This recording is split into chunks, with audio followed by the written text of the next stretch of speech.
Assalamualaikum warahmatullahi wabarakatuh.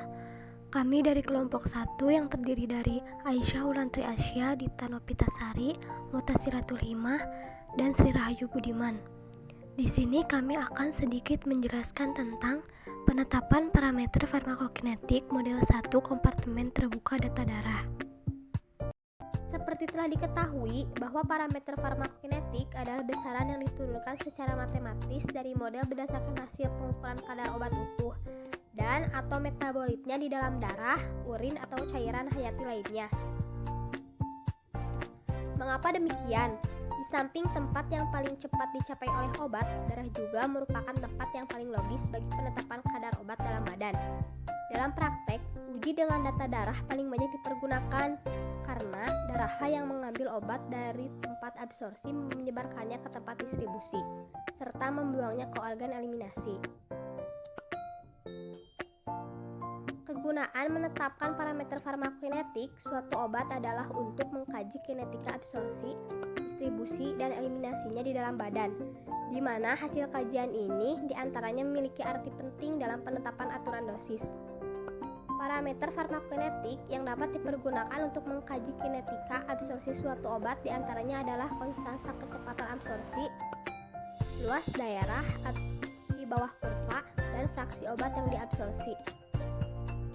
Sedangkan untuk kinetika distribusi adalah volume distribusi, dan untuk kinetika eliminasi adalah clearance total, konstansa kecepatan eliminasi, dan waktu paruh eliminasi. Untuk model 1 kompartemen terbuka merupakan salah satu model untuk menerangkan nasib obat, diberikan secara intravaskuler dalam tubuh maupun ekstravaskuler. Profil farmakokinetik diterangkan dalam data kadar obat dalam darah, urin, plasma, atau serum terhadap waktu. Tubuh dianggap sebagai kompartemen terbuka karena obat dalam tubuh mengalami metabolisme menghasilkan senyawa yang aktif. Pada model ini diasumsikan bahwa perubahan kadar obat dalam darah menggambarkan perubahan kadar obat dalam jaringan. Eliminasi obat mengikuti eliminasi orde pertama, yaitu kecepatan eliminasi obat dari tubuh sebanding dengan jumlah obat yang tersisa dari tubuh. Selanjutnya ada SOP praktikum. Yang pertama, tas dan benda-benda lain yang tidak diperlukan diletakkan pada tempat yang disediakan. Jangan sekali-kali meletakkannya di atas meja laboratorium. Yang kedua, skala baik-baik meja laboratorium dengan disinfektan sebelum dan sesudah kegiatan laboratorium. Yang ketiga, cucilah tangan Anda baik-baik dengan air dan sabun sebelum dan sesudah kegiatan laboratorium. Lakukan hal yang sama bila Anda meninggalkan laboratorium untuk ke toilet atau bila Anda keluar dari ruangan laboratorium. Yang keempat, jangan merokok, makan atau minum di ruang laboratorium atau melakukan tindakan asusila. Yang kelima, jauhkan tangan Anda dari mulut, hidung, mata, dan telinga selama Anda bekerja di laboratorium. Yang keenam, bila Anda terkontaminasi atau terluka, hubungi asisten atau dosen jaga. Yang ketujuh, buanglah sampah-sampah yang tidak terkontaminasi di tempat yang disediakan. Yang kedelapan, biarkan yang tidak diperlukan lagi serta bahan-bahan bekas pakai. Yang kesembilan, setiap pengerjaan praktikum dan pengamatan harus dicatat dengan cermat.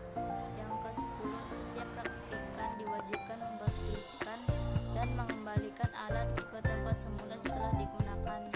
Selain itu, praktikan diharuskan untuk membereskan meja kerja.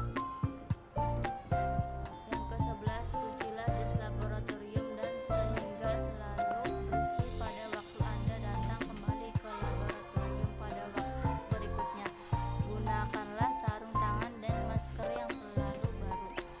Tujuan praktikum: A.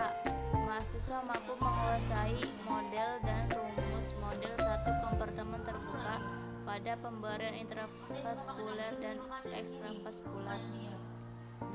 Mahasiswa mampu menggunakan rumus model 1 kompartemen terbuka pada data darah. Selanjutnya ada alat-alat yang digunakan. Yang pertama ada timbangan analitik, kemudian spuit, tabung Eppendorf, spektrometer, sentrifug, dan penangas air. Selanjutnya ada bahan-bahan yang digunakan. Yang pertama ada tikus, kemudian sulfadiazin, HCl4n, Aqua PI, NaNO2, N-naftil, etilen diamon klorida 0,1%, amonium sulfat.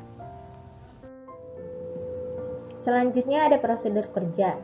Pertama-tama, kita timbang tikus pada neraca analitik.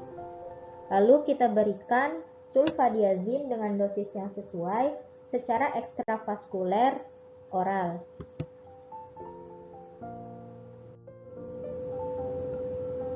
Masukkan tikus ke dalam tabung retainer. Kemudian beri alkohol pada ujung ekor tikus. Lalu digunting atau sayat sedikit ujung ekor tikus. Darah tikus dimasukkan ke dalam tabung Evendro.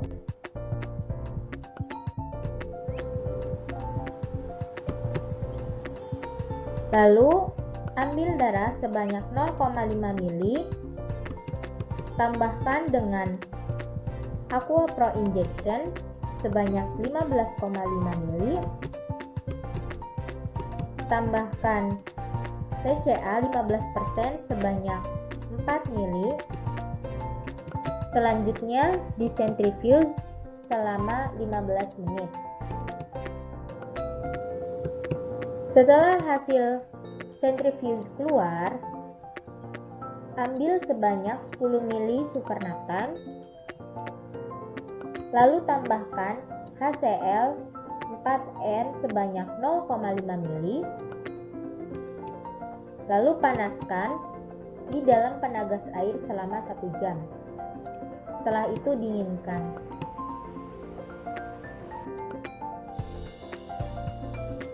Lalu ambil 5 ml cairan jernih, kemudian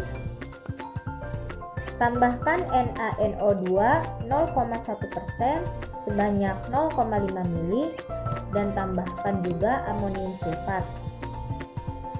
Lalu tambahkan juga N-naftil etilen diamon klorida 0,1% sebanyak 2,5 ml. Lalu setelah itu diamkan selama 10 menit dan ukur absorbansinya. Begitu penjelasan dari kelompok kami, kurang lebihnya mohon maaf. Terima kasih. Wassalamualaikum warahmatullahi wabarakatuh.